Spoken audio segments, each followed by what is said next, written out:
Alright, it's been a real couple weeks at this point of Counter-Strike in 2024.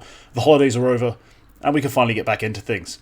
Now, before we get into the rest and the meat and the bones of the video, quickly need to announce memberships are now active on this channel. So if you join the membership system, you become a member of the King's Court, a spectator for now. I'll add more tiers in the future potentially if we keep growing, but realistically at this point, you'll get access to some behind-the-scenes content, early access discussions, member-only posts, as well as a monthly Q&A that will be taking place on Retake the Week, once every month, for members only, of course. Everyone will get to see the outcomes, but only members get to ask questions. So, let's dive straight into this. The big news, the big conversation, and I think the thing keeping all our attentions has been the open qualifiers for the RMR, and in some regions now the closed qualifier. But we're going to focus on the European one because, well, there's not been much else going on in the world. Fuck the rest of you. Yeah, fuck the rest of the world. All of Europe, in terms of Counter-Strike, has spent the last week and a bit, I want to say, watching co-streamers or random live streamers broadcast these matches. I know I've spent most of my week with Maui Snake stream open. I'm not sure who you've been watching. I've been watching our mutual friend Why Not as well. Like, whoever the hell's streaming games, I'll be watching. So that's been our week. But Quacke, you're quite tapped into all this stuff. You know the behind the scenes information, and you always give me little tidbits that I never pick up on. So, has the RMR been running smoothly, this open qualifier? Well, it's been running mostly smoothly, except for a slight, a few pain points that I just want to go through real quick. So, I'm just gonna go rattle off the list already. So we started on Monday. We had 4 qualifiers. They were supposed to start on, or they are starting on Monday last week, Wednesday, Friday, Sunday. Supposed to carry on through Monday, the upcoming Monday. So 8 days in total. So to start off, we had almost an hour of delay before anyone was even in a game server on Monday. During that time, the website went completely offline once the bracket was drawn up and took almost half an hour to get back up. Once joining, the Acros anti-cheat software that was being used meant that people were constantly being disconnected from their matches.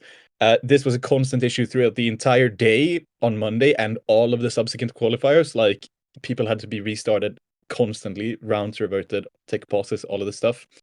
After the games were finished, the system wouldn't automatically move them through to the next game in the first qualifier. So for pretty much everyone, they had to be manually moved, which was a pain for the around 400 opening matches on the Monday that were played within the span of an hour, or were supposed to be played within the span of an hour.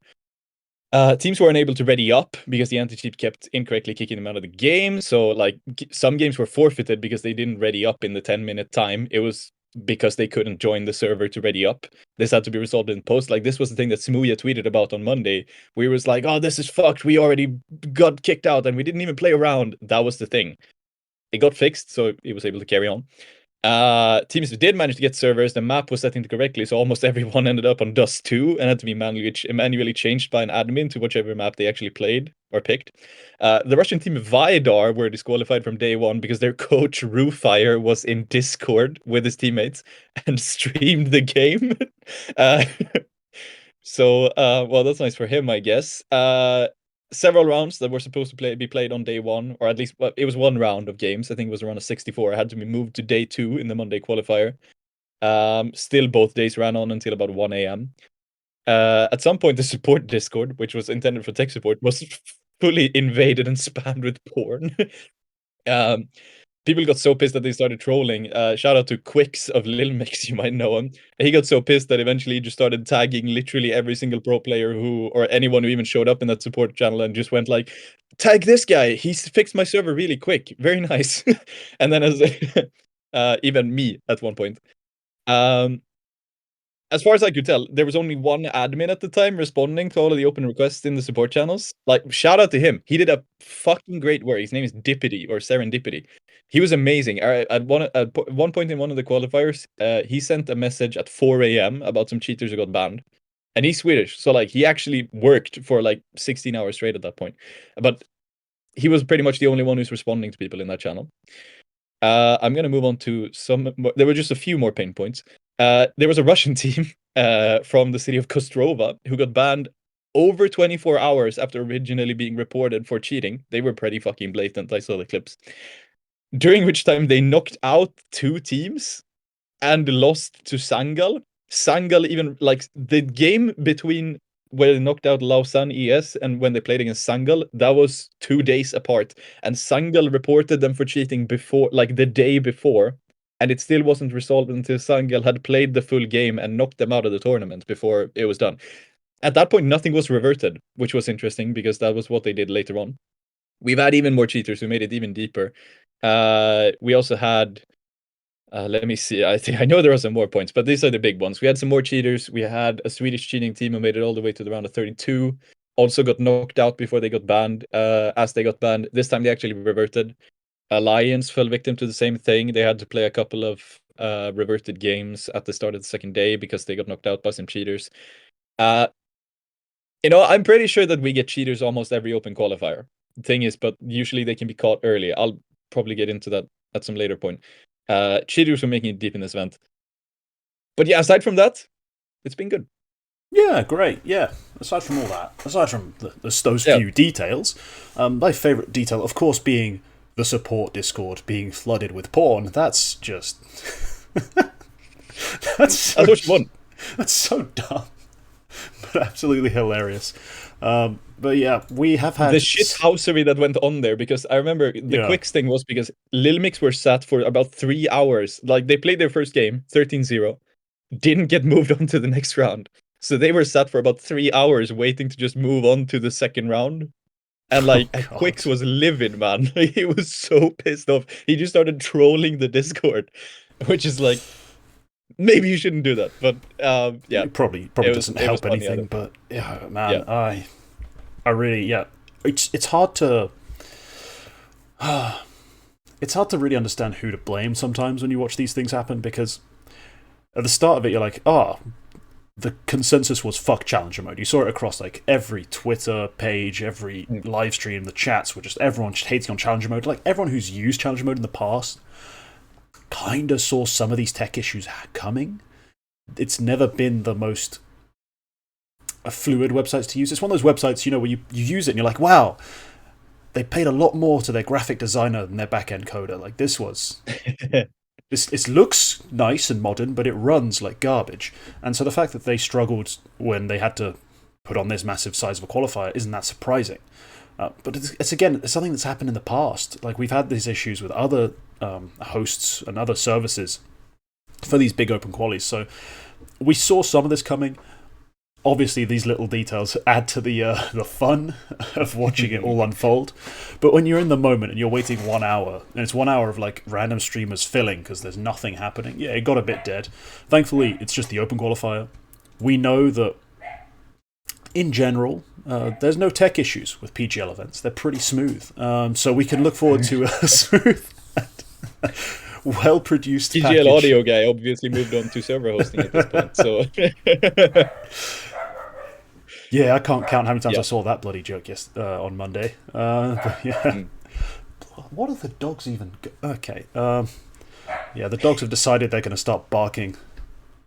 As scheduled from the qualifiers, so. From 10:50 to 11. That's just their barking time, apparently, today. But yeah. We've talked enough about the problems, though. Let's get more on the positive side. Well, some of it's going to be negative still. I'm just going to make 1 point about the problems. One point about the problems. Everybody was blaming challenger mode, and I have to say, like, I've been sat in this support Discord just like passively watching. I don't know if I'm supposed to do that. Like, it's completely open for anyone to join, but it's meant for players who are actually playing and casters. I'm neither. I'm just there, watching it all unfold. Absolute class to the admins. Like, with what they're working with, they are doing an incredible job. I mentioned Dippity earlier. I know there are more of them who are actually working. They're doing an amazing job. Everything I'm hearing is that this is PGL's fault because they are paying way too little for this qualifier. So, like, with what challenger mode are getting paid, they are doing their absolute best. Right. I think that's they're doing a very, very, very good job considering the resources that they seem to have. I mean, players are crying because they probably just won't face it either way. Like, Faceit probably could handle this better, but also, if PGL were paying Faceit the equivalent amount, we'd probably get an equal shit show. This anti-cheat software, aside from disconnecting everyone, it seems to actually be a decent anti-cheat in terms of like finding cheaters. Like, the cheaters that we are seeing come through this deep that's not because the anti-cheat is missing them. Well, it is, but like it's not because the anti-cheat is missing more than another anti-cheat would. I'm pretty sure that like these cheats are like, the slightly more expensive cheats that actually bypass Faceit anti-cheat as well. The only thing is in Faceit, they would catch that earlier. They would have more admins on it. They could review it much quicker and get those people out before they like reach any sort of notable stage of the qualifier. We're having very long investigation times because all of the admins are busy with technical issues. It takes them hours to even review the demos. So I'm pretty sure that things could mostly be resolved. If we just had more resources towards the admins and stuff. That was something you brought up that I thought was a bit interesting.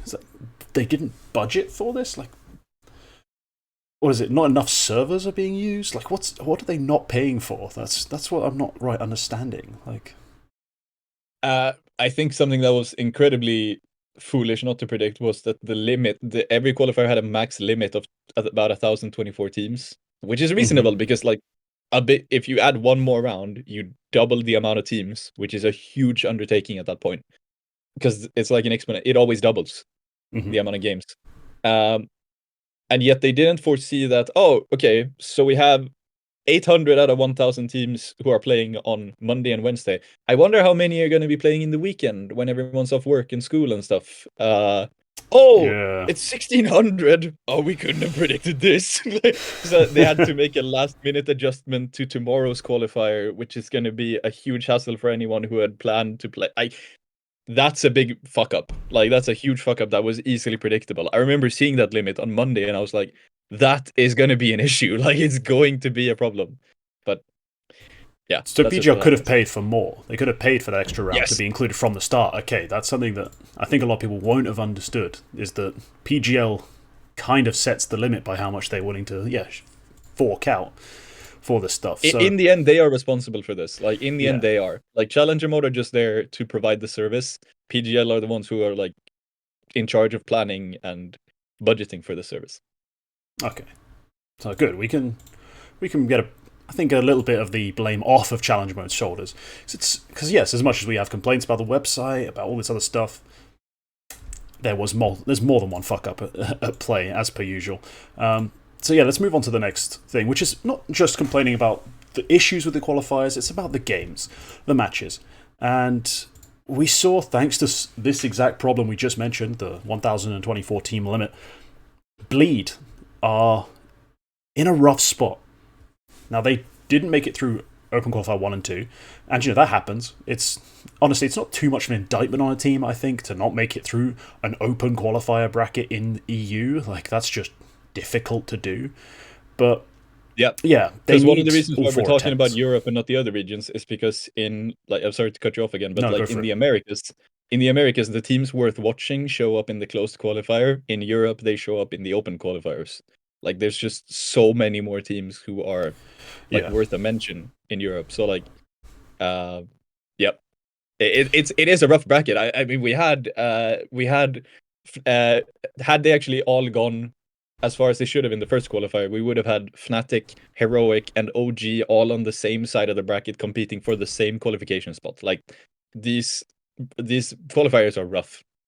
Yeah, they're brutal because you have to face essentially a bunch of mixes who I know a lot of these like random fives that you see in like tier 2, tier 3 play, but you have to face all of them at once, as well as any top tier org who's made big changes, signed big names, and has lost their RMR spot. You now have to try and get through them as well. So if you are one of those teams who have signed, basically, in Bleed's case, a bit of a mishmash, no guarantees of any spots or any invites, you're going to have a rough time. And the fact that they, through no fault of their own, allegedly, from what I understand, Cassard has made it public that they actually did check in on time, they just weren't one of the 1,024 teams to check in first. That's why they missed. It's pretty brutal for them. They played some decent games in the first two qualifiers, the ones I was able to catch. They looked like an alright roster. I think Cirque looked better on rifles at times, but he did have some good AWPing rounds. One player who was really impactful was, of course, Cypher.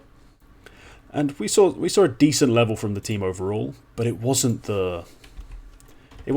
overwhelmingly smooth. It wasn't a team in full swing, a team who's just going to cruise through this sort of thing. They're going to need all these attempts. So it's a shame they weren't able to get that. Did you watch any of these Bleed matches, or were you focused on other rosters? Especially in these qualifiers, obviously we're sort of at Dust 2 we're sort of focused on the Swedish teams. Hampus gets a mention, of course. That's true. But we've primarily been focusing on Eyeballers, Godsent, and these kind of teams, and they're the teams I've mostly been following. Mm-hmm. I remember they've been beating some decent teams. They beat Ikla, who are now qualified for the close qualifier. In the first qualifier, they beat them. Yeah, and in the first qualifier, Bleed beat them 13-4, and they only lost to Entropic over some like pretty close maps. And like Entropic aren't bad. Like they surprised me, but they aren't bad. Like this is a half decent team. It's a roster of dangerous little young, like not necessarily particularly young either, but just a dangerous group in Tropic, because you see all these names individually. If you're not a follower, an observer of this level of play, and you think, who the hell? But guys like Collins he's been on Serbian, Balkan mixes forever, putting up numbers. Generally, his teams don't go that far, but he's a solid little guy. Marek's in low-level play has been impressive. Like, he struggled on academy sides, but in a lot of these sorts of situations, he can be really dangerous. And the same goes for the guys like Oxygen, Milky. They're players in open qualies who can just out-aim you in a raw aim duel, and that can just spiral out of control. So they're a rough team to get past, and that's basically the story on so many of these rosters. Like, online in a 1v1, he can just out-aim you, and this can just go nuts. You can lose control of this game. It's only MR12 now. You don't have time to outmaneuver these teams to quite the same extent you used to. I don't care how good your IGL is. You need to hit the shots. Yeah, and in that same sort of vein, I just looked it up. In the second qualifier, they lost in the second game, which is not a good look, but they lost to Space in overtime, which is... It's sort of rough to get drawn around, like, against a sort of decently high-ranked team so early on. But for Bleed, I'm hoping that with the fourth qualifier that is coming up, it will bring positive changes to the team if others can align their attitudes, behaviors, and mindset more closely with mine, as I consider myself to be approaching perfection with every coming year. I was not expecting you to drop that here. No, neither actually. But I kind of missed my chance with the qualifiers. It would have been perfect with all the cheaters and stuff. My God. I did promise myself I was going to bring that into it. I completely forgot. That was a comment. That was a comment on the last episode we dropped 2 weeks ago. It was hilarious. It was some guy who was like, "Oh, my morals are perfect." Like, he's probably watching at this point. Yeah, shout out to you, because that was an amazing comment. Like, it was 3 paragraphs of just, I mean, Dickensian, fluid syllables and parallels. It was nonsense, really, but it was amazing. I didn't know how to politely to call it gibberish, but it was amazing, and I love seeing that sort of thing. Please become a channel member. Please give us money so we can make fun of you a little more, because that was amazing. Oh God. But let's move on to there's some other teams to talk about. Obviously, OG made it through. I watched a lot of their games. Honestly, pretty rough. I'm going to be honest. OG are a bit in the same boat as Bleed when it comes to having just mashed this roster together, but there are some pretty bright points on this roster, one of which I'm going to get onto in a later topic, so we're going to try and not talk about them now. But Regali, I thought, especially mostly when he has his AWP out, so most on the CT sides, was just a one-man machine. Like, he hits so many disgusting flicks and clips just on a regular basis. Like, it's not really highlight plays for him, but it is for a lot of players. Like, the stuff he's doing, the shots he's hitting, the multis he makes happen, like, he's pretty impressive in that sense. It's a shame he's not really been able to find the same sort of, I guess, impact on the T sides, but that tends to happen in this level of play when you've got an IGL who's not particularly experienced, a structure that's a bit looser. Your AWP's got to either just force things to happen on T side and potentially just throw games, or he's got to just play conservative, throw his flashbangs, hope for a post plant where he can maneuver a bit, and then get everything done on the CT side. So OG for me, glad they made it through. At times look rough, but there's definitely a lot of players. There's a few players on this roster who I would keep following them just for those guys. I don't have a lot of comments. I don't have a lot of comments for OG other than that they managed the incredible feat of being knocked out twice in a single elimination bracket on Monday. Yeah, they did, yeah. That was pretty funny. Yeah, it's been rough. I want to mention some of the teams that are probably missing out. There's 3 with Swedes that probably should be pointed out. TSM, Eyeballers, and Godsent. I think Eyeballers had a rough run. Eyeballers got matched with Fnatic in the first qualifier, and they like so very nearly beat them. Godsent had, in my opinion, practically a free run to the qualification spot in the same qualifier, but they lost against in an upset game. I'm hoping today is going to be better for them, but or tomorrow, depending on which day they get matched in. I'm pretty sure both of them are going to play today, if I'm right about the ranking rules and seeding and such.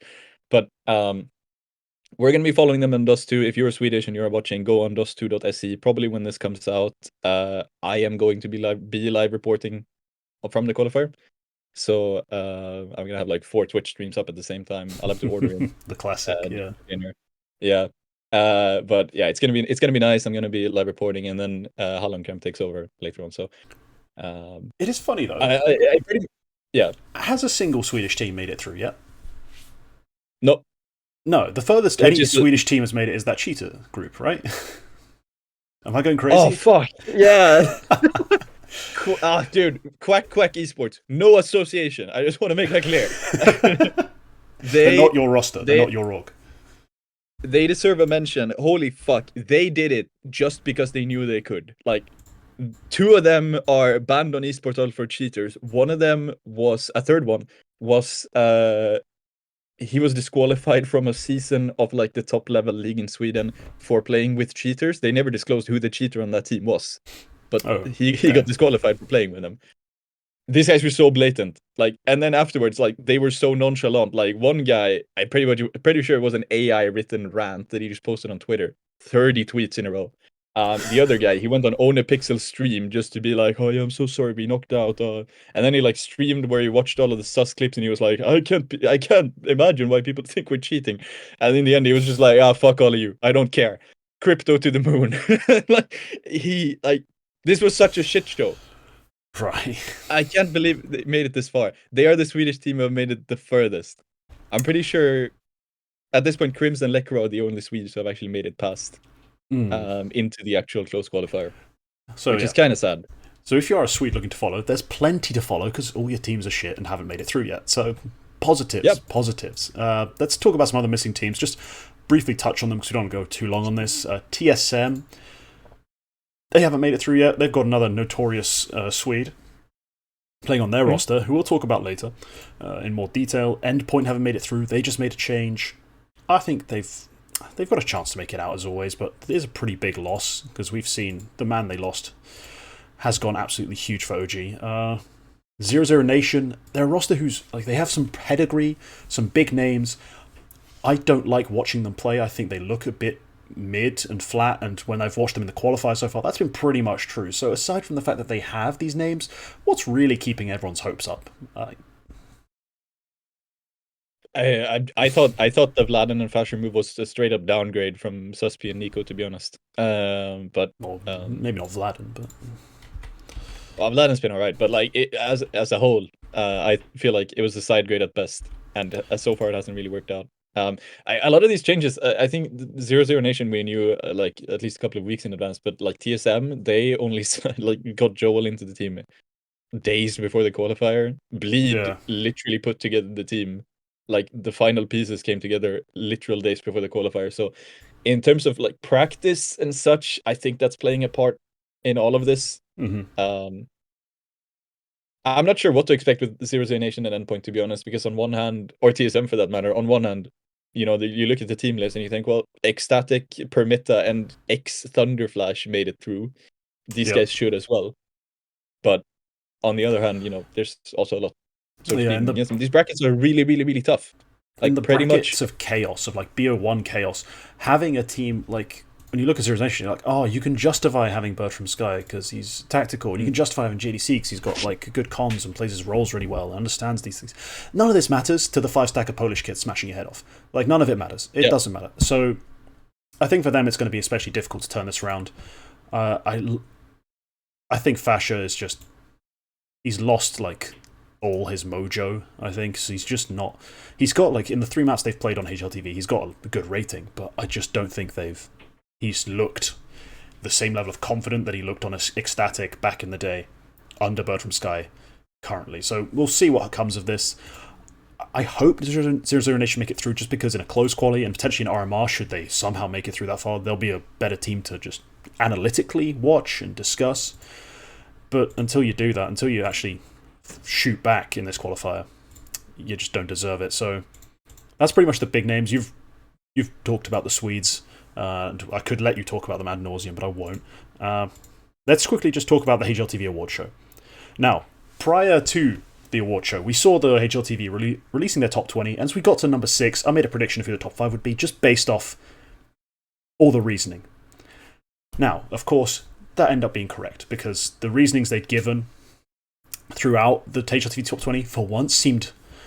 Well, they're always choosing arbitrary stats to highlight as, now it's important that this guy was consistent, but now it's important this guy wasn't. I was like, but it seemed fairly consistent that they were this year favouring impact, discounting death rates, finally listening to, well, pretty much the biggest problems with HLTV rating that everyone complains about. And we just got the predictable outcome. The most impactful rifler finished second. Zywoo won because, fuck, obviously. And then everything else. It was the biggest gap ever. Just that was the biggest gap between 1 and 2 ever in terms of rating. So yeah, Zywoo won. Yeah, it was pretty nuts. All in all, I didn't watch a damn second of the show. I'm going to be honest. I paid attention to the things being released. Some of the awards were so unnecessarily predictable. Actually, every award was almost unnecessarily predictable. I'm going to be honest. I can't remember thinking, "Wow, really?" a single time when I saw the actual posts about it. So, aside from it being fun to look at people in a suit and maybe some fun speeches, what were the highlights? It was great, honestly. Full disclosure, I'm employed by HLTV by extension. Like they pay me. But full disclosure, the show was amazing. Actually, it was really enjoyable. I thought I was just gonna be like sitting through there. I'm gonna write about the awards and like I'm gonna do something else at the meantime. I was actually hooked on the screen because it was like, I don't know if this is just me, but it's so nice to play like Who's Who with all of the celebrities who's there. You're like watching about this like big red carpet thing, and you're like, oh wait, there's that guy. Like I recognize that guy. He was this thing, and you know there were some fun speeches. Shocks had a moment that's probably gonna get clipped and go down into the history books with about himself making a fake account on HLTV when he wasn't very well known and made a forum post about himself saying how great he was. Yeah, that's pretty cool. I would do that if I was a player, I'm gonna be honest. Yeah. Yeah, I know you're not a big fan of like the more editorial side and like award what do you call it? Like the more opinionated side of HLTV about how they give out their awards, how they do their lists. I know that you're not the biggest fan of that. I think you've said so on the show. I always have debates and problems with certain things, and there are certain things I think I've pointed out that they should have addressed years ago that they still haven't, about the way they track their stats. But yeah. Mm-hmm. Yeah, I think it was a very cool. Yeah, it was a very, very, very great show in my opinion. It was nice. Some of the awards were very nice. It was like the community awards, which were more actually less pro focused. I thought actually was really nice. 3 Clicks Philip got an award as creator of the year. Onepixel got an award as streamer of the year. Honestly, I thought like Olaf Meister and Gals probably could have won that instead. I'm not a huge fan of Onepixel. Yeah, but it was a vote, wasn't it? Wasn't that one a community like broadcast like vote? Yeah, purely? Yeah. Onepixel was always going to win it, but like there's too many children in the world for Onepixel not to win. So yeah, but no, but it was nice. The women's awards were nice. Nigma Galaxy and Anna got some yet more recognition as the best team in the world. I'm so shocked. Nigma Galaxy were the best women's team. What? Could you imagine? Way. Yeah, there's a whole discussion. Nah, but all of this, it was very nice. It was some people that I honestly hadn't even heard too much about from before. I know Element was there. Oh yeah, there was Element was there. He presented an award. Edward was there. Get Right, Shocks presented an award. Kenny S, all of the old guys. Smiths had one. It was just great. Shocks' Paula was in boyfriend. the crowd doing. Yeah, yeah, well, yeah, they mentioned that as well. Yeah, like, oh, we've had Smiths here. Of course, the other guy doesn't go anywhere without him. So, Yeah, it's um, honestly, it's strange. Those two are the best of friends, and it must probably look just a perfectly normal, like really good friends. yeah, It's just it's become such a public thing with the Counter Strike play and all that stuff that it's just like it seems weird to us. Well, yeah, disconnected from like the actual reality of it. Like if your best friend was with you throughout your entire pro career as you're competitively gaming, of course you'd do it. Like it'd yeah, be so fun. That'd be amazing. yeah, But we kind of have to roast Shocks about it because it did kind of make his teams a bit shit for a while. So he kind of yeah. takes a bit of slack for it. But it's very Uh, it's commendable, honestly. yeah. Well, it was nice. Everybody was all dressed up and dapper. Adren was being really funny because he missed out on the dress code and just showed up. He was he I quote here. I thought it would be a bit more swag. Um, Okay. there Taz showed up pretending to be Munacy's like bodyguard, so every time like Pala came up to him, wanted to talk to him, he had like sunglasses and everything. Like he's a huge bald guy, so like he kind of fit the Yeah. part. Every time Pala came up with him in the mic, he was just like, "Oh, no comment, no comment." And Pala was doing all this crowd work. He shouted really loud. Everyone's going to be deaf at this point. Anyone who stayed at home now has a competitive advantage because they can hear. Uh, yeah, it was amazing. If there's a VOD, the VOD is still up on Twitch, so like you can still watch it. If it comes up on YouTube as well, like it's worth a watch. Like even if you don't care too much about the awards, I didn't. They were predictable, sometimes almost meaningless. Uh, give it a watch. It was actually good fun. Yeah. Okay. I won't. Anyone else, feel free. Otherwise, there's plenty of good TV on Netflix. Right. Prospect of the week. I'm going to let you start because you've picked. Usually, you pick someone fairly unknown, but for once, you've gone really out into the deep end. You've picked a player that I honestly hadn't picked up on because I hadn't been tracking this side of the scene recently. So yeah, introduce us to this pretty obscure name. Well, this is an obscure name from sort of an obscure region in Counter Strike. It is Mini M1N1. Mini is a Lebanese 19-year-old. I picking him this time. I've been watching the open qualifiers, and there was nobody as like a prospect in Europe that stood out to me that much. So I kind of went with Mini because more on just his general presence, if I could say that, rather than this week in particular. Sure. He plays on this new Jijihao team, the Chinese org with it's Davcost, Alien just joined, Remind out of Tunisia, I believe. They had two others, Keen and one more who I'm forgetting, but they left the team over like contractual things. He's great. Over this week he only played 3 HLTV maps because the Middle Eastern major qualifier, which he played in, didn't kick in until the semifinals. He popped a 180 average over 3 maps, which is good, but it's against poor opposition. This, like, in my opinion, he's probably the best player of the Middle Eastern region right now. Aside from the people who have already broken through into like tier 1, but like the people who are actually playing in the Middle East right now, he's probably the best. Mm. And in that regard, I think he deserves a shout out because he could actually become something, especially with this Jijihao team, because he's playing internationally with well, he's got 2 Russians at this point, and Issa, who obviously played a lot in Europe. It could be something. I think he's sort of a prospect in this regard. He hasn't played a lot in Europe, but I think he will in the upcoming year, assuming Jijihao like keep backing this team. So, Okay. yeah, shout out to him. Yeah, because when you put the name down, I didn't think twice about it because we were doing our little pre-show thing where we, for half an hour, realised we need to finish up our plans because we plan it vaguely, get to half an hour before the show, go, wow, this is too much crap. We need to like narrow this down. And that's that point I started looking into the mini guy, and I was like, okay. That's a good pick because, sure, the Middle East qualifier, the level is not high. It's really not high, but we've seen players come out of that sort of region and impress. So if you see something you like from him, you might as well take a look. You might as well, tell people, hey, pay attention to this guy. Because I remember back in the day, Boros was just some guy on NASA. And sure, they came to Europe, and that's through the Europe stint in like Tier 3 is where most people discovered him. Myself included, watching him on NASA just basically run out Cat on A or Cat on Dust 2 and just headshot people whilst the rest of his team died somehow, even though they're behind him. It was quite something. But exactly that sort of thing where you're like, these guys, they don't get that much attention. But when they put up these kinds of numbers, and they're outperforming guys who you've seen in in the tier 1 space, who've taken the step down. Like, Issa's on his side, he outperformed him statistically. It may be a role thing, but also he could just be that level of talent. So, worth keeping an eye on. I think that's a really good pickup. Especially with Issa by his side, I think this is another like quack pipe thing where I slightly overrate some players, but I think Issa is slightly better than his rep. I think like the fact that he was playing out of Jordan in Europe for all of the pandemic with OG kind of puts that OG stint in a bad light. Like, he had 100+ ping in every single series for that entire team stint.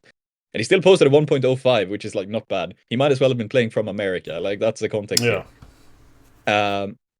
So I think Issa is better than he gets a rep for. So Mini being like alongside him, I think that's it's exciting. Like, if Issa leaves this team, I'm kind of out of it, to be honest. But like, I'll keep an eye. I'm keeping an eye on Mini. Yeah. Well, we'll It'll see be how cool they to do. see what happens with them. Because they've made it through if they make it through their RMR, or have they made it through their RMR? I wasn't paying that much attention. They go to their RMR, they qualify for the Asia RMR. They'll then be playing against a bunch of Mongolian and Chinese teams, which is going to be a bit of a rough experience, I think, because they made it to the Middle Eastern Coast qualifier. Is that what it is they've exactly qualified for? Yes, but honestly, like, I'm looking at the team list, they're probably going to make it further as well. So I expect we might see them in the Asian RMR. Yeah. Middle East Open Quali. No, that's not the right one. That's Middle East and South Asia. It's not the right one at all. There's too many of these arbitrarily named events. Let me just go through the page. Their opposition is like random mixed teams with like half decent players. Tudson is playing here for some reason. 3 South African teams, one which has Poison now. Okay, yeah, and then, I've seen it. Yeah, and then Doc's weird mix. So like, I think they make it out of this qualifier, and at that point we're going to see them in the Asian RMR. 2 Middle Eastern spots are being given, so I'm pretty sure he's going to be there. They've got. That'll be cool to see, because he'll actually play against like the top Australian teams, some of the top Chinese teams, maybe the top Mongolians teams. So a couple Mongolians. Yeah, it's going to be cool. Yeah, so that'll be interesting to watch. Good luck to them. They'll probably have to struggle through some of those South African matchups, I think, but it'll be fun. Moving on to my pick. We've gone full Middle East, really. I've picked Heavy God. Now, he's playing in EU, he's playing under OG. I heavily hinted at the fact that I was going to talk about him. And that's because he's just been outstanding. When you watch his POV, Heavy God is one of those players where you look at the stat line, just the raw stat line, you think, holy crap, that's a lot of impact. He must be, one of the risk takers on his team, one of the guys barreling down mid, and he must be just stomping teams, very up and down. No, not at all.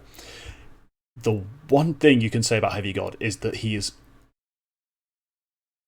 beyond his years, beyond his experience, measured and calculated. And this is not the first time that we've seen a player come out of nowhere, technically, well, from the Israeli scene even specifically, go play an endpoint, play in a way that seems far beyond what their past experiences should have allowed them, and then go on and dominate other teams, because he's always in the right place. He never gets picked off. He never gets caught out. Every time he has an opportunity to get a multi-kill, he gets the multi-kill. Like, he's mechanically very solid. There's nothing really to complain about. He's not taking unnecessary risks to get his impact. His impact is almost entirely winning 1v1s and 1v2s, finding multi-kills when someone attacks his bomb site or the area he's defending, and then he's setting up his teammates. He's throwing the second most flashes. He's doing so many things on this roster, and he's just an impressive little unit. So I'm a big fan of Heavy God. I've been lucky enough to watch a lot of OG through this RMR Open Quali, and I think OG are dangerous purely because him and Regali. He looks like an absolute sentry turret when he gets set up. Just mows people down. Regali locking down sites on CT side. The combo will be devastating. And I think, Heavy God one to watch. A little old for a prospect pick, but I was looking through the rest of them. I was like, I could talk about Malbs MD again, but let's change it up. Let's talk about someone we haven't talked about too much on the show. Heavy God is one to watch. Absolute beast. For me, Heavy God showed up on Iron Branch, which is he was all right, and then he moved on to endpoint as like a stand-in, and I was like, well, they'll use him for a bit, and then he'll move on, and then he just stayed, and he was absolutely great.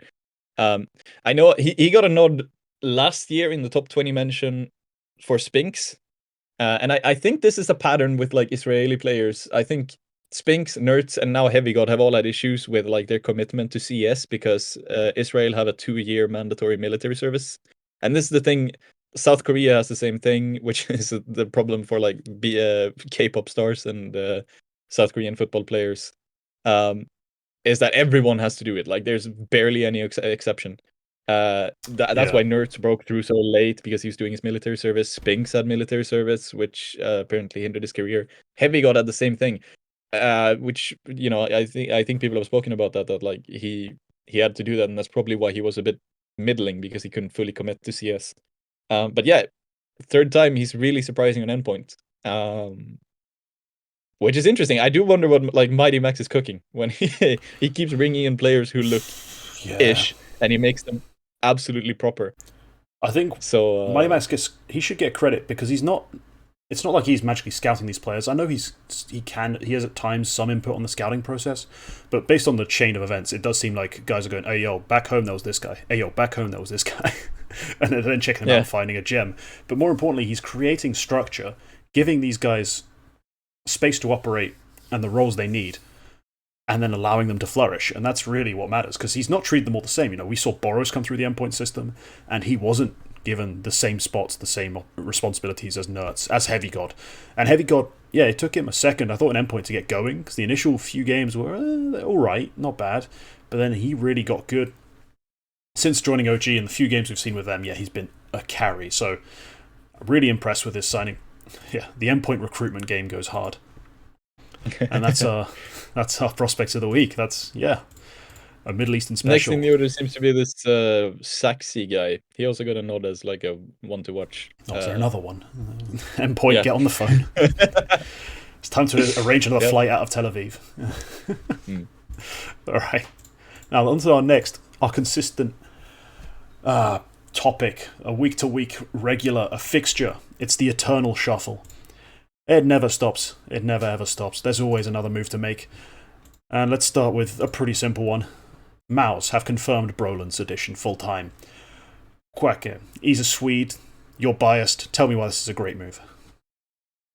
I think it started out as a pretty odd move, because I would not say Broland is a Frozen replacement naturally, and then he came in as a stand-in, and I was like, well, all right, he's like probably the best stand-in available right now.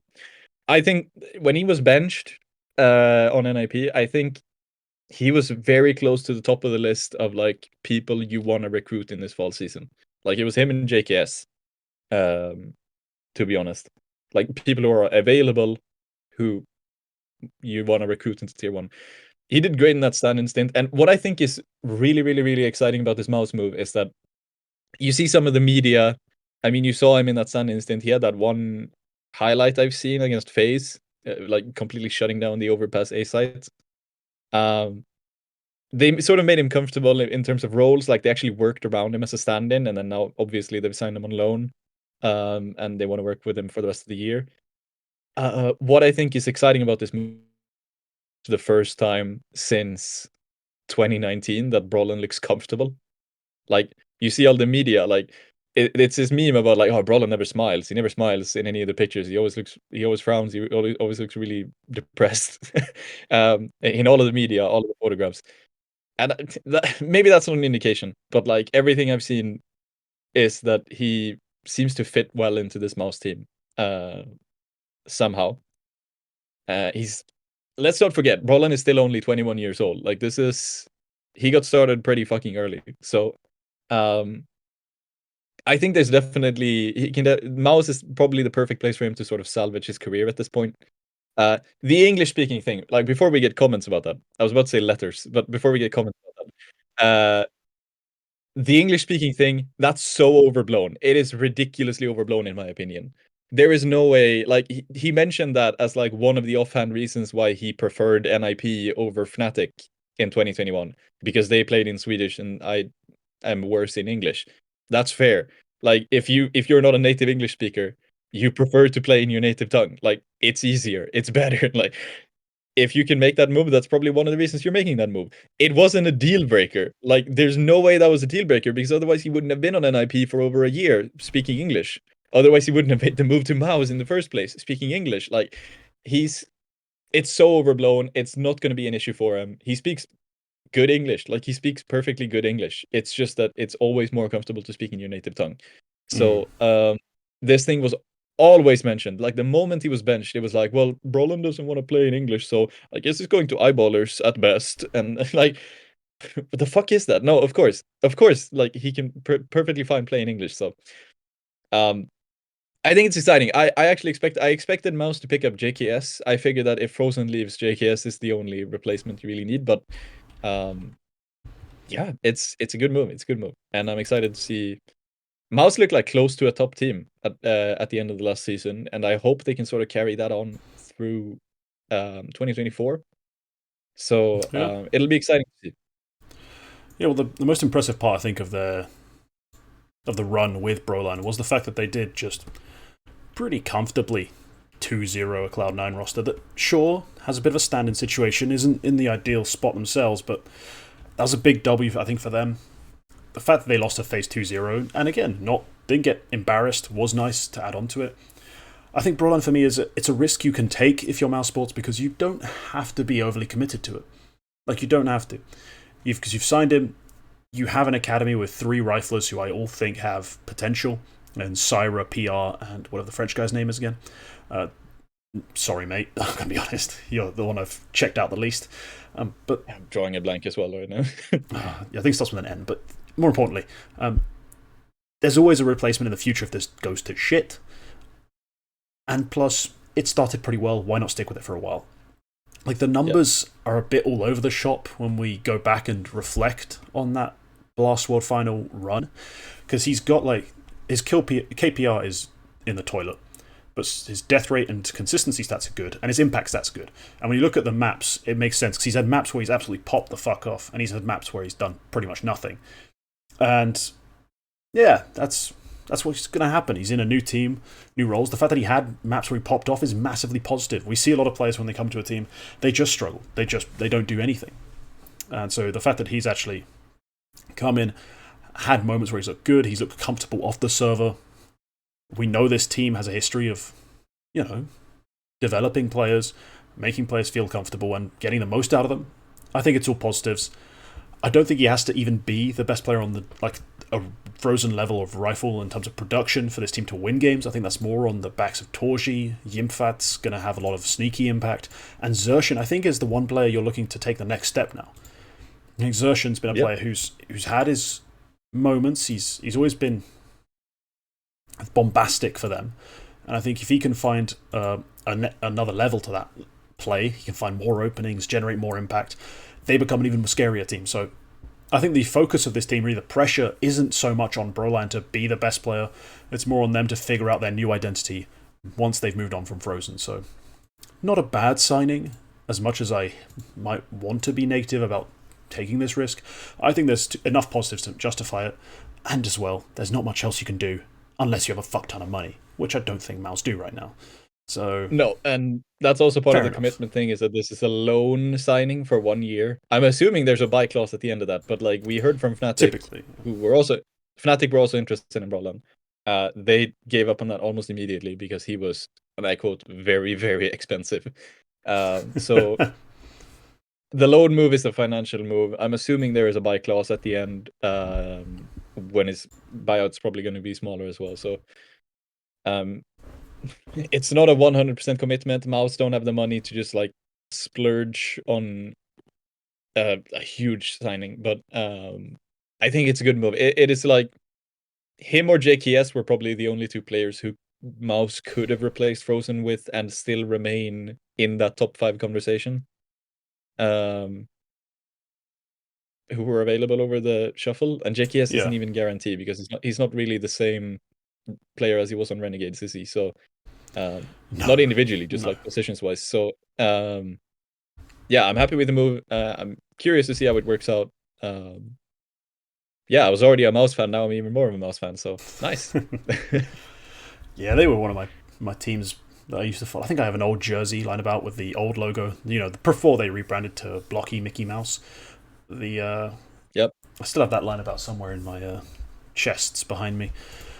No, I think I'll remain a casual observer for now. I'm a big fan of Yimfat and the things he does. Torshi's one of my prospects as well, who I've been rooting for. I mean, it's been a tough road rooting for him because he's had so many downs with mouse sports. But he's looked better. He's had really good events under Dexter. So I'm under Shue. He's not had good events under Dexter. He's had many under Shue. So I'm positive about the way this team's going. Next, let's keep this one short because we have talked a bit about this team already. Bleed announced their full roster. Obviously, we've since then watched them play a bunch. I'm going to make it this. Instead of asking you, what do you think about the roster? No. Cut one player tomorrow to make this team better. Who are you cutting? I'm not even asking you who you're bringing in. Who are you cutting? Who is the player that you think needs to be removed? Before they played, I would have said Cypher. After they've played, I might say Faven. Because I had doubts about Faven from the beginning. Okay. And it's not necessarily entirely about his performance, but just because his health issues and all of that was a huge nuisance for Big when he was there. Yeah. He's a dad. He's a married man at 23.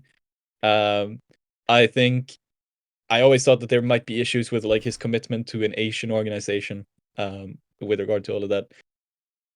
Really, after I watched them play, I think Cypher has been slightly more impressive than I thought, but that's also against lower tier opposition. I might still have some reservations about Cypher just in general, and once we get to like this team actually playing like top 20 opposition, I wonder if Cypher will look a bit different, but I think one of those two is, in my opinion, the go-to move. Cirque has really Cirque can work. Like nice.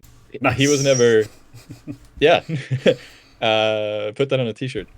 Cirque, I think his downfall was never due to himself. Like, he was never a bad player. I think, yeah, he can definitely work on this team. I think he's looked good in the qualifiers so far. I hope he will keep going from strength to strength. And yeah, this is a team where I think he can perform. No doubts. Hampus, no doubts. Lonux, he's not, I think long-term, maybe there's a chance he doesn't work out, but right now he is not the big problem for this team. How about you? Who would you cut? For me, I honestly had the same sort of debate raging initially in between those two guys. And I've watched them now play a bit. And yeah, me, it's Farven. I think Farven's the spot on the team, the role on the team where you can potentially in the future upgrade. Realistically, you can find a player who can get more out of those spots. It's not that Farven has never been that guy. He's been that guy in Tier 2 on German rosters, and he has actually performed to a high level. But I think Cypher takes a lot of really big impact spots. He plays beyond his role sometimes in terms of what he should be able to do, and he's done it. Honestly, his stats, or at least not maybe not stats, but his performances when he was on Into the Breach got better in bigger moments against bigger opposition. Because when they came into the event, initially, like you think about the major, prior to the major, his numbers are mediocre against nobodies. But at the major, he's able to have massive games on LAN, on stages. So for me, Cypher's a player who can actually step up to the competition and perform. I'd rather take that risk and keep him than cut Farthen. But as you said, yes, Cirque, no real doubts. I think Launex actually has the most potential out of any of their rifles. Because I see him essentially as Yabby again, but with just more non-specific skill. Like, I think Launex can take an AWP and just have a multi. He can do a bunch of other stuff. Like, he's a bit more of a multi-tool than I think Yabby ever was, but the way he plays certain spots was really reminiscent of him, especially when he came into to Sprout initially. They were playing similar spots on Vertigo, and I just had flashbacks, but he really does have the skills for it. A bit of that sly cunning, that anticipation to be in the right spots. So I'm a big fan of Launex. Even those numbers of his HLTV maps are the worst of the team, I think. I don't really care because I watched all the rounds before that weren't tracked. He really was performing and he was impactful. So Launex for me is a stay. Probably Farven with the place you can find the upgrades. Next one, Parry Vision. Just a quick note on oh, okay, yeah, go for it. Maxter was close to signing with the team, which I think is really sad. I think Maxter honestly could have sort of somehow, I think he could have elevated this team a bit. I'm not sure who he was intended to replace, if it was probably Lonix, but I do just want to say a lot of people are blaming NIP's management for not letting Maxter move to Bleed. They were down for it. Maxter was down for it. Bleed was down for it. The only thing was that Kassad, like in time, Bleed couldn't get an answer from PGL whether or not they could sign him. Like he said, what Kassad said was that they asked a lot of different people and they all gave different answers. So in the end, they just had to say, we didn't have time to work this out. We need someone for the qualifier. And they went for someone instead. PGL have come out after the fact and said, well, it would have been fine. Like, we could have just re-registered him for you guys. It's fine. Like, he's just a sub. Which is a huge failure on PGL's part. NIP had nothing to do with it. Like, yeah, it's a big failure on PGL's part to not be able to communicate that. Once again, slowly becoming one of my least favorite tournament organizers. But yeah, let's move on real quick. Yeah, because Max is a nice little player. Tiny little piece I think you can slot into a team. Alright, Parivision, yeah. So they brought in 3 players. Their roster, honestly, when I looked at it, I thought, Jerry, why have you done this to yourself? Because I like Jerry as an IGL. I think he has, honestly, the nightmare of the avalanche of Russian players taking over the scene. It involves Jerry leading a team of just banger fraggers, really. That's a part of my nightmare. And when I saw him on a team with Belchonk, Ragin, and Exipower, I was like, well, I mean, I guess my dream just got a little more my sleep got a little more restful.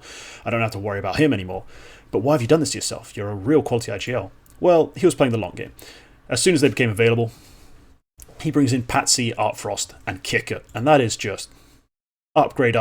Even Kicker, who everyone, we like to clown on him for not being the greatest fragger in Virtus Pro, just a role player, a bit of a bot sometimes by some accusations.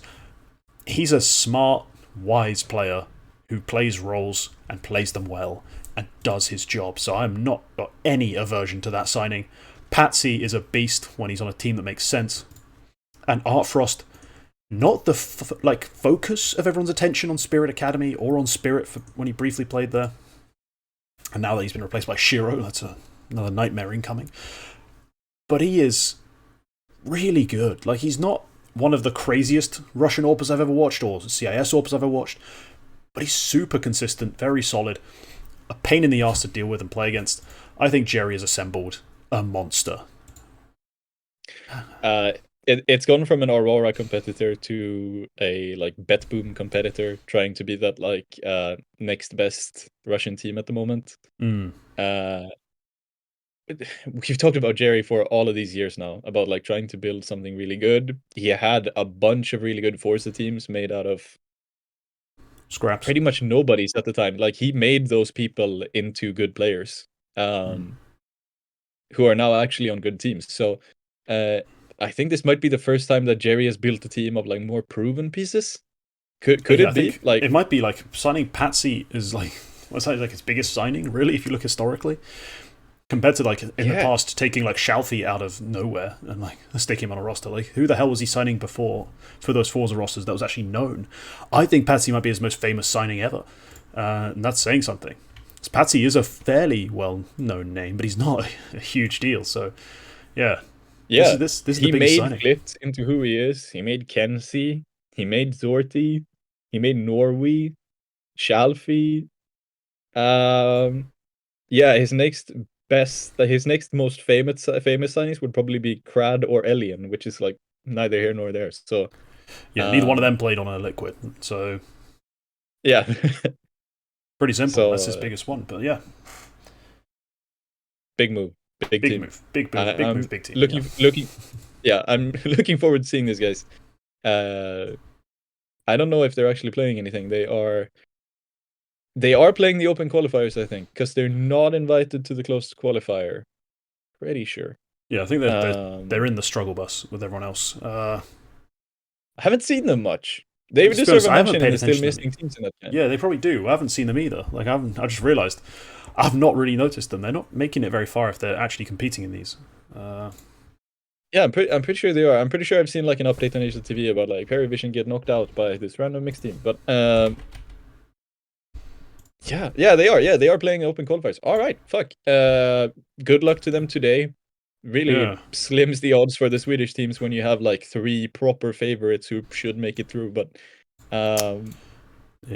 it would be a real shame if we don't see them in Copenhagen, to be honest. I think it's that good a team that they would have an outside chance of qualifying for the major itself. Sort of the same as BetBoom. Like, with the structure and the players, 100%. Yeah, both BetBoom and this Paravision team, I think, could definitely have like been one of the lower teams to make it to the major, and they could like upset people. These are players who can upset tier 1 teams, so it would be a shame if we don't have them in Copenhagen, but honestly the odds are looking slim at the moment. So good luck to them today or tomorrow then. Right, we did have another team to talk about in between that was OG, but I feel like we've talked ad nauseum about this team already through the other topics. They're alright, we don't know who the IGL is. They suck. Fuck this org. Let's move on. It's Keto, but anyway, TSM. Oh, okay. TSM, we threw this in at the end. Not the biggest move, not the biggest named player, but a very notorious player.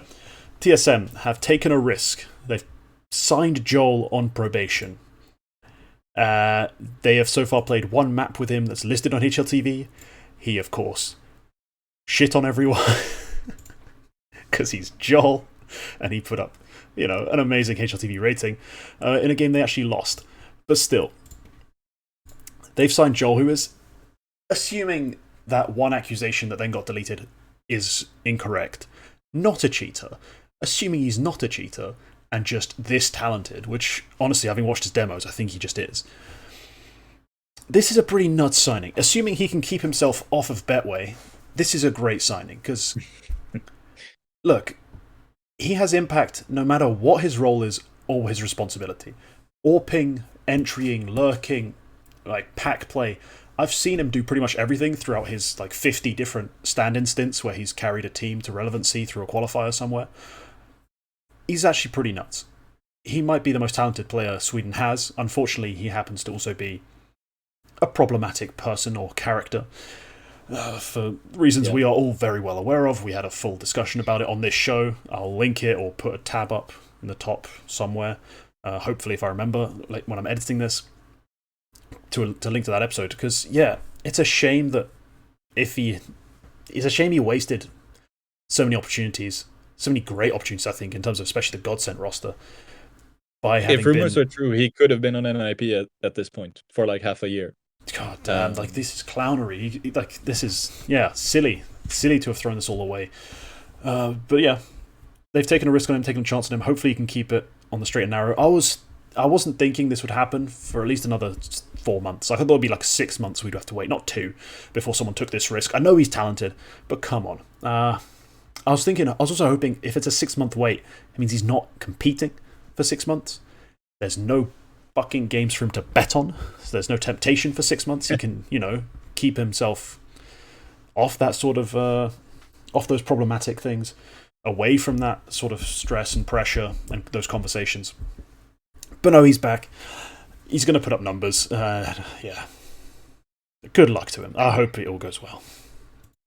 I'm not sure if I'm allowed to be excited about this, but he is a problematic character. He still is a problematic character. Like, I'm both surprised and not surprised TSM picked it up, because on one hand, holy shit, he got signed before. Like, he had probably the shortest betting related ban ever. Well, because he didn't really get banned, did he? He got suspended provisionally under investigation. The investigation found that there's no conclusive evidence of him actually fixing the games, just betting on them. Which, I'm going to be honest, is just crazy to me that that's not got its own sentence in and of itself. Well, it does for some people, but not for Joel. It's an annoying situation for us, because we are, as I'm sure everyone knows, big supporters of this player's talent and what he could be. It's just we can't also sit here and pretend he didn't bet on his team to lose. Like, that's a glaring problem. So uncomfortable. Holy shit. He got one of the shortest betting related bans in esports history, and he still got signed before it was over. Like, he got announced as a TSM player like 3 days before his suspension even ended. On the other hand, I'm not surprised. TSM are going for him. Out of all the names, who would go for like a convicted probably match fixer. It's TSM. So alongside also signing a coach bug band coach. So yeah, or X band. I hope he takes this chance, and like if he fucks up this chance again, holy shit, I am gonna hate this guy so much. But so right pissed, now, it's like yeah. if they can do well, they're also obviously not yet qualified for the close qualifier, which I think was everyone's expectation. They are not going to be there, or not everyone. Like they are a good enough team where they should be in a close qualifier, but they don't play well enough to like No. be in the close qualifier. I'm gonna be honest. When Cypher was on this roster, watching them play, and even some conversations I've heard, there was a distinct lack of understanding of like who's playing what role, how the structures should be applied, what's actually going on in the team. So I'm not surprised that the team is underperforming its talent. But obviously, I'd love to see this roster show up at the close qualifier, not because of like Jax or Valde, more importantly, but just because I want to see like Joel Modo playing. Like that'd be kind of cool. That'd be very cool. They exist in this weird limbo land where every single like on this level, tier 2, tier 3 game, every single game in that level they play, they are the favorites, but the upset is more likely. Like it's this weird limbo land where like, who knows? Like who like out of all the teams who were like favorites to make the close qualifiers, TSM are one of them on paper. But like if you look at this list of teams, who is going to get upset and not make it? TSM. 99%. That was my team ahead of the open qualifiers. So I hope Joel can make it. It's a big move. He's only signed for 2 months, which is the major cycle, or the RMR cycle. So I'm assuming if they don't make it, he might not stay. Well, that's the thing. They called it a probation. They called it probation themselves. So maybe it's 2 months, and then after that, a new contract appears, assuming you've not done anything stupid, you've played well, the team's functioning, that sort of thing. Yep, probably that. So like probation period is weird, but it's a weird term to use. Yeah, TSM are weird. They kicked their assistant coach mid qualifier. Lambert is no longer part of TSM, and he was announced like just after they got knocked out of like the second qualifier and before they started playing the third.